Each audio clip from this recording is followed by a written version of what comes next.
Okay, can I start? You can start. Okay. Join me in some kind of Narnia-type character, okay? Now, you've been acting since you were 10. I've been acting since I was very little, actually. I started professionally, well, if you put that in inverted commas, when I was about 7.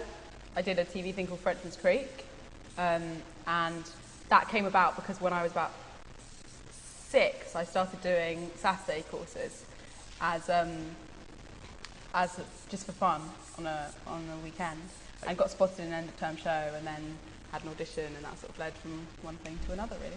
Are you still a grounded individual? Or you seem fairly grounded. You're having me draw you as an Narnian creature. Yeah, well, I hope so. I mean, I've got a younger brother and a younger sister, and I think they definitely tell me if they felt that in any way, shape, or form I was getting above my station. Have you ever just swanned in and done something ridiculous? I don't think so. Right. We'll have to ask your siblings. So you've just finished making Prince Caspian. Yes. How did that? Well, we finished making the movie in August, September last year. So we were shooting for most of 2007, and I actually saw it for the first time in about a week ago, 2 weeks ago, because it's coming out in America today, and it'll be in the UK in June. And so it's coming out in America, and you're doing press here. No, well, I've actually on Sunday I got back from a 2-week press tour there. Right. So I've done all my promotional stuff for now. Did they make you do anything silly like this?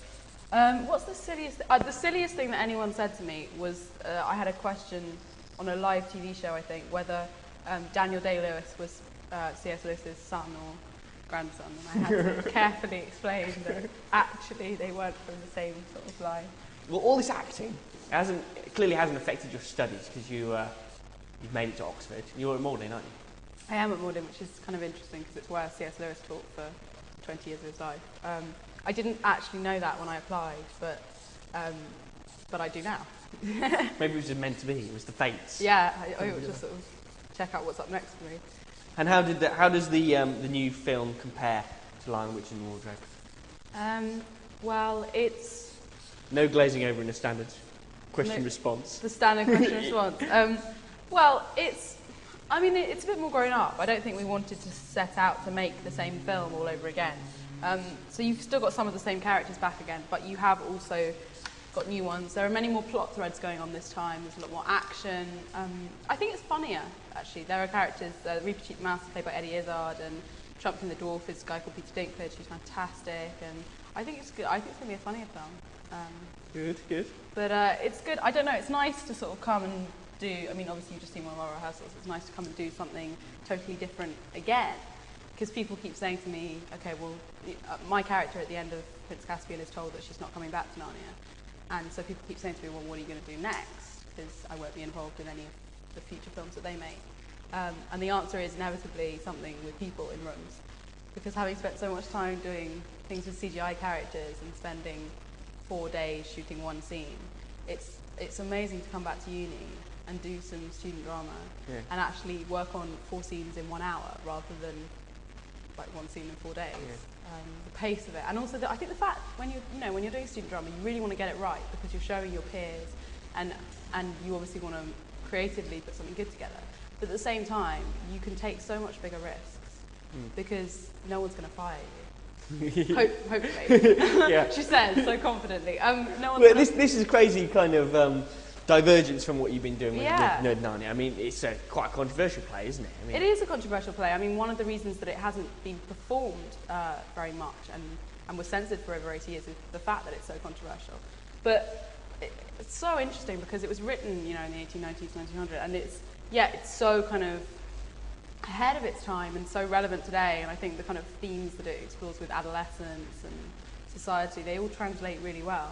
So without doing our kind of Broadway musical version, I do think that this production is going to speak to lots of people today. Were you nervous about doing any of the scenes? Yeah, definitely. I mean, it's a lot less. I don't know what the right phrase is really. It's kind of a lot darker in places than any Narnian experience I've had. I mean, the rape and although I think that's kind of slightly there's some kind of implicit element to that. And a lot of the scenes are quite kind of, well, as you say, controversial. I was a bit worried about inviting my grandma to see it.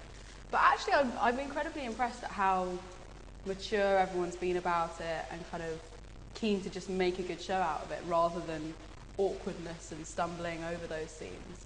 And I've been amazed by it, actually. Cool. How do you squeeze it all in? How do you squeeze like your studies in with this? I will sleep when I'm older. Is the general philosophy I think I have to stand by at the moment. I'm quite nervous about this.